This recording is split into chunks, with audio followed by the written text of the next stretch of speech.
quarterbacks aren't looking around the league and seeing what works. When Tom Brady went to Tampa, I was just reading a story this morning. Jason Light, the GM, said it was like he'd been scouting us. He knew our personnel. He knew what we needed. He knew what I wanted. Tom Brady called them and interviewed the Bucs. They didn't interview him. So Peyton Manning to Denver reminds me of Russell to Chicago. Remember when Peyton Manning went to Denver? They were just 8-8 the year before, but squeaked into the playoffs. They had an emerging offensive line, Ryan Clady, a very good young player. They had 2 stars on offense, receivers. What are the Bears? 8-8, made the playoffs. Russell sees them as an emerging offensive line. And they have 2 offensive stars, Tariq Cohen coming off an injury, and the great wide receiving talent, Allen Robinson. They also have a young tight end from Notre Dame I love. So Chicago may sound a little strange. Do you want to go into a division with Aaron Rodgers twice a year? Well, Tom Brady entered a division with the heavily favored Drew Brees and the Saints twice a year. So what you get in common with Tom in Tampa and Peyton Manning in Denver, and if he ever went to Chicago, Russell Wilson with the Bears, is these are not finished products. They see themselves as the missing piece. And there's also 2 things very attractive to Russell Wilson in Chicago. He can go, Mitch Trubisky went 25-13 with Matt Nagy. What am I going to go? And also, Matt Nagy and Ryan Pace, the head coach and general manager, respectively, in Chicago, are a little bit on the hot seat. They don't have the power of Pete Carroll. And that's one of the things turning off Russell, very much so in Seattle. Alex Curry with the news. No. Turn on the news. This is the Herdline News. Well, the Cardinals boosted their defense by signing J.J. Watt this week, and coach Cliff Kingsbury is expecting Watt's influence on the team to expand even further than his skills on the field. I would say J.J. Watt has the type of presence that you don't want to let him down. I mean, you saw, and you've heard some of those quotes come out of Tampa with Tom, and I don't want to be that guy that doesn't hold up their end of the bargain. And J.J. brings a similar presence with all he's accomplished and his work ethic and the type of person he is. And so I do think that can be a big proponent to where we're trying to head this next season. Now, I like to call this the Tom Brady effect, when you have such a big impact both on and off the field and such a big presence the moment that you walk in the door that everyone around you doesn't want to disappoint you. Everyone around you wants to live up to their expectations. They don't want to let you down. And so having someone like this really sets the tone and sets the mood, not only on the field and in the locker room. And that's just as important as making a good play on the field, is having that good perspective and that good mood around the team. Well, and also what's happening around the NFL for about 20 years, it felt like a system. New England kept winning the Super Bowl. But then we see Kansas City filled with stars win the Super Bowl, and Tampa this year filled with stars winning the Super Bowl.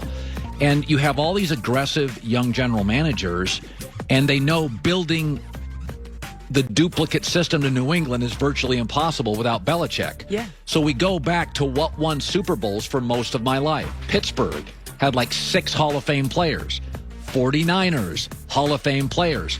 Dallas Cowboys, Hall of Fame players.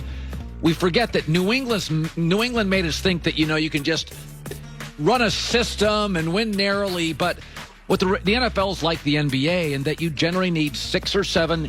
I mean, the Baltimore Ravens won that one Super Bowl. They have Hall of Famers all over their defense. You generally need 5 or 6 Hall of Fame level guys most of my life to win Super Bowls. New England was the exception, where they had the quarterback. He took a pay cut, and they had the deep roster. The roster that had no gigantic hole, the best coach. And JJ's such a lovable guy. Did you see his ice bath? I did. That he did yesterday? He sawed a hole in the lake and just sat in the lake. I saw that. Look at that. Yeah, it's up on the screen. It's interesting. So so he was sitting in this hole in the lake. My takeaway was he sitting on a chair? Maybe it was in the shallow part. That's what is he sitting on? Or they're floating.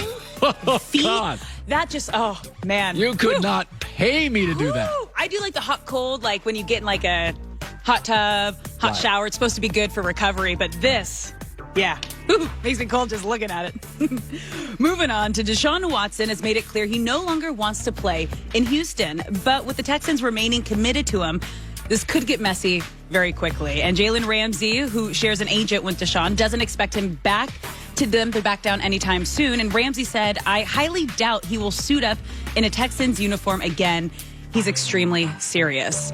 Now, we know they share the same agent, so he knows a lot that's going on. But when you have other guys around the league supporting the player, talking about this, we heard J.J. Watt say he just wants Deshaun to be happy, and he hopes that he finds his happiness. He's made enough money, and I'm sure he's been smart with his money, so he can sit out a year. And again, quarterback in the NFL, the quality of coaching, individual coaching, Alex, is so good right now that it's not going to be a guy like, oh, he wasted a year of his career.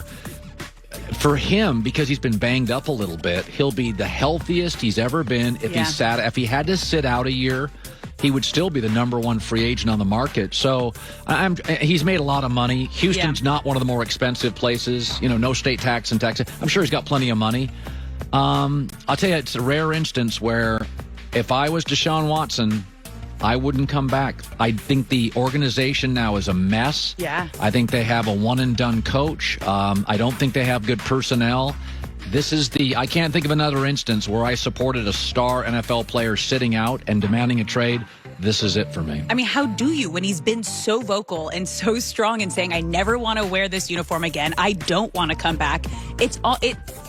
We're at the point of no return. Yeah. When you're that strong about it, not only to the fans, the coaches, the teammates. It's tough to kind of come back from this, even if he does come back. It is. Yeah. All right. Well, we had the All-Star draft last night. LeBron and Kevin Durant drafted their All-Star rosters, and the Utah Jazz have the best record in the league right now, but their two players, Donovan Mitchell and Rudy Gobert, were the last ones remaining on the board, and LeBron explained why Jazz players were the odd men out. You guys got to understand, just like in video games growing up, we never played with Utah. Even as great as Karl Malone and John Stockton was, we would have never picked those guys in video games. Never. I respect his honesty here. And this is a good point as to why big markets matter and big brands matter. You even heard LeBron. He wasn't picking the Jazz when he was growing up. This is why when you go to a big market, you get big endorsements. Growing up, this is why I was drawn to the Lakers. They were flashy. They were winning. They had Kobe. They had Shaq. And it's everything that you want in a team. And we saw it here. Yeah, and LeBron it's interesting because Chris Broussard and I drafted our teams yesterday, and I think the last guy picked was Donovan Mitchell, and I like Donovan, but I picked him because he picked Damian Lillard, and I thought somebody's got to guard Damian Lillard. The reality is the Jazz, and this is not a shot. No. The regular season's a treadmill.